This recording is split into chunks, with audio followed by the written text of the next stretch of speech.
JDS Yeshwanthpur ವಿಧಾನಸಭಾ ಕ್ಷೇತ್ರ ಜನತಾ ಸಮಾವೇಶ ಹಾಗೂ ಬೆಳ್ಳಿ ಹಬ್ಬದ ಸಂಭ್ರಮದ ಸಮಾವೇಶಕ್ಕೆ ಸ್ವಾಗತ ಕೋರುವವರು ಶ್ರೀ ಟಿಎನ್ ಜವರಾಯಗೌಡರು ವಿಧಾನ ಪರಿಷತ್ ಸದಸ್ಯರು, ಸ್ಥಳ Kommaghatta, NICE ground, Kengeri, Bengaluru. Gas ತಿರುಗಿ ಮೊನ್ನೆ ರಾತ್ರಿ ಇಲ್ಲಿ 8ನೇ ಮೈಲಿಯಲ್ಲಿ 7 ಗಂಟೆಗೆ ಆಟ ಹಾಕಿದ್ವಿ. ಲಾಸ್ಟ್ಗೆ 11 ಗಂಟೆ ಆಯ್ತು. ಇಲ್ಲಿ ಬಂಕಿನ ಹತ್ರ ಹೋದ್ವಿ. ಇಲ್ಲಿ ನನ್ನ ಗಾಡಿಗೆ ಹಾಕ್ಬೇಕು, 11 ಗಂಟೆಗೆ ಕ್ಲೋಸ್ ಅಪ್ಪ, ಹಾಕೋದಿಲ್ಲ ಅಂತ ನಿಲ್ಲಿಸ್ಬಿಟ್ರು. ಅಲ್ಲಿಗೆ ಹೋಗಿ ಪೊಲೀಸ್ನವರು ಬಂದಿದ್ರು. ಏನಪ್ಪ ಅಂದರೆ ಅವರು ನೋಡಪ್ಪ, ಅವ್ರ ಟೈಮ್ ಅಷ್ಟೈತೆ, ಅವ್ರ ಟೈಮಿನ ಮೇಲೆ ಹಾಕಲ್ಲ ಅಂದರು. ಏನು ಮಾಡಬೇಕು, ದುಡಿಮೆಗೂ ಇಲ್ಲ. ಆ ಆಟ ಇದು ನೋಡಿದರೆ ಈಗ 80 ರೂಪಾಯಿ 90 ರೂಪಾಯಿ ಮಾಡಿದ್ದಾರೆ. ಅಲ್ಲಿ ಬೇರೆ ಕಡೆ 100, 120, 115ವರೆಗೂ ತಗೊಂತಾ ಇದ್ದಾರೆ. ಇಲ್ಲೇನ 90 ರೂಪಾಯಿ ಮಾಡಿದ್ದಾರೆ 8ನೇ ಮೈಲಿಯಲ್ಲಿ, ಇಂಡಿಯನ್ ಬಂಕ್ನಲ್ಲಿ. ಅವರು ಟೈಮ್ ಪ್ರಕಾರನೇ ಅಂತೆ ಸಹ ಹಾಕೋದು, ಅದ್ರ ಮೇಲೆ ಹಾಕೋದಿಲ್ಲಂತೆ. ಅವತ್ತು ಇಳ್ಳಲ್ಲ, ಅಲ್ಲೇ ಮನೆ ಕೇಳಿದ್ದು. ಬೆಳಗ್ಗೆ 6 ಗಂಟೆಗೆ ಹಾಕ್ಸ್ಕೊಂಬಂದಿದ್ದು. ಹಾಗಾದ್ರೆ 2 ದಿವಸ ಪೂರ್ತಿ ಅಲ್ಲೇ ವೇಟ್ ಮಾಡಿದ್ದೀನಿ. ಸಾಯಂಕಾಲ 7 ಗಂಟೆಗೆ ಲೈನಿಗೆ ಹಾಕಿದ್ದು ಗಾಡಿ, ಇನ್ನೇನು ಹತ್ರಕ್ಕೆ ಹೋಯ್ತು. 11 ಗಂಟೆ ಆಗಿತ್ತು. ಅದ್ರಾಗ ಒಳಗಿರೋ ಗಾಡಿಗನ್ನ ಹಾಕೋಣ ಅಂತ ದೈನಾಸ್ ಬಿದ್ದು ಕೇಳಿದ್ವಣ. ಇಲ್ಲಪ್ಪ, ನಮ್ಮ ಟೈಮ್ ಅಷ್ಟೇ, ನಾವು ಹಾಕೋದೇ ಇಲ್ಲ ಅಂತ ಕ್ಲೋಸ್ ಮಾಡಿಬಿಟ್ರು.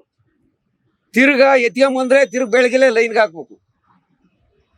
ಇದಕ್ಕೋಸ್ಕರ ಇಳ್ಳಲ್ಲ ಅಲ್ಲೇ ಕಾತ್ಕೊಂಡಿದ್ದು. ಬೆಳಗಿನ ಜಾವ 6 ಗಂಟೆಗೆ 6:10 ಆಯಿತು. ಅವಾಗ ಬಂದು ಗ್ಯಾಸ್ ಹಾಕಿದ್ದಾರೆ. ಅಂತ್ರವರೆಗೂ ಅಲ್ಲೇ ಕಾತ್ಕೊಂಡಿದ್ದು. ಊಟ ಏನು, ತಿಂಡಿ ಏನು, ಮನೆಯಾಗೆ ಹೆಂಡ್ರು ಮಕ್ಕಳೇ ಏನಣ್ಣ. ನಮ್ಮ ಪರಿಸ್ಥಿತಿ ಹಿಂಗಾದ್ರೆ ಹೆಂಗಣ ನಾವು? ಕಳೆದ 3 ತಿಂಗಳಿಂದ ಇದ್ದಿದ್ ಗ್ಯಾಸ್ ರೇಟಿಗೂ ಈಗಿರೋ ಗ್ಯಾಸ್ ರೇಟಿಗೂ ಒಟ್ಟು ಡಬಲ್ ಆಗಿದೆಯಾ? ಡಬಲ್ ಆಗಿದೆ ಅಣ್ಣ. ಮೊದಲು 59 ರೂಪಾಯಿ ಇತ್ತು ಅವಾಗ.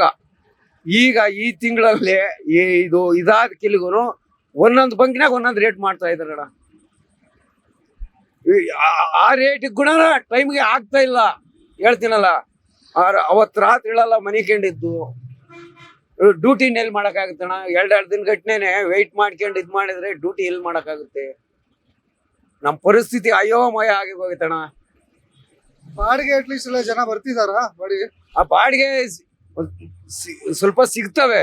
ಇವರು ರಾಬಿಟ್ನವ್ರು, ಬೈಕ್ನವ್ರು ಶಾನಾ ಜನ ಹೆಚ್ಚಾಗ್ಬಿಟ್ಟವ್ರಣ್ಣ. ಬೈಕ್ನವ್ರದ್ದು ಏನಾದ್ರು ಮಾಡಿ ಗೌರ್ಮೆಂಟ್ ಒಂದು ಸ್ವಲ್ಪ ಇದು ತಗೊಂಡು ಒಂದು ಸ್ವಲ್ಪ ನಿಲ್ಸಿದ್ರೆ ಆಟೋದಾರಿಗೆ ಒಂದಿಟ್ಟು ಹೆಲ್ಪ್ ಆಗ್ತೈತಣ್ಣ. ಇಲ್ಲ ಅಂದ್ರೆ ಆಟೋದಾರ ಪರಿಸ್ಥಿತಿ, ಜೀವನ ಮಾಡೋದು ಫುಲ್ ತೊಂದರೆ ಆಗುತ್ತೆ.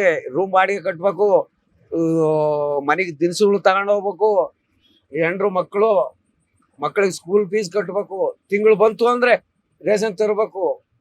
ಪೂರ್ತಿ ಕಷ್ಟದಾಗೆ ಇದ್ದೀವಣ್ಣ. ಈಗ ಆಟೋ ಚಾಲಕರಿಗೆ ಸಂಕಷ್ಟ ಆಗ್ತಿದೆ ಅಂತ ಅಂದ್ಬಿಟ್ಟು ಹೋಟೆಲ್ ನಾಗರಾಜ್ ಅವರು ಬಂದಿ ಕರೆ ಕೊಟ್ಟಿದ್ದಾರೆ 13 ಮತ್ತು 15 ತಾರೀಕಿಗೆ.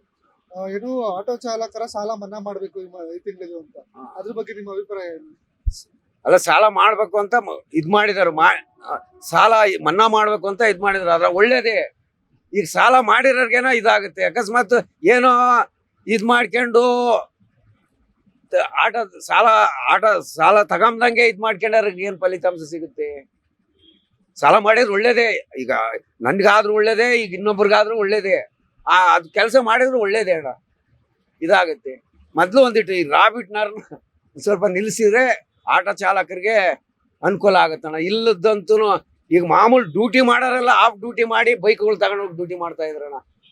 ಕೆಲಸದಾಗ ಇರೋರೆ ನಾವು ಈಗ ನೋಡು ಡ್ಯೂಟಿಗಳಿಂದ ಸುಮ್ಮನೆ ನಿಂತ್ಕೊಂಡಿದ್ವಣ್ಣ. ನೀವು ಸಣ್ಣ ಆಗ್ಬೇಕಲ್ವಾ? ಅದು ಒಂದು ಉತ್ತಮ ಆಹಾರದಿಂದ ಸಣ್ಣ ಆಗ್ಬೇಕಲ್ವಾ? ಪ್ರತಿದಿನ ನಮ್ಮ ಜೀನಿ ಸ್ಲಿಮ್ನ ಯೂಸ್ ಮಾಡಿ ಯಾವುದೇ ಸೈಡ್ ಎಫೆಕ್ಟ್ ಇಲ್ದಂಗೆ ನೀವು ಸಣ್ಣ ಆಗ್ತೀರಾ.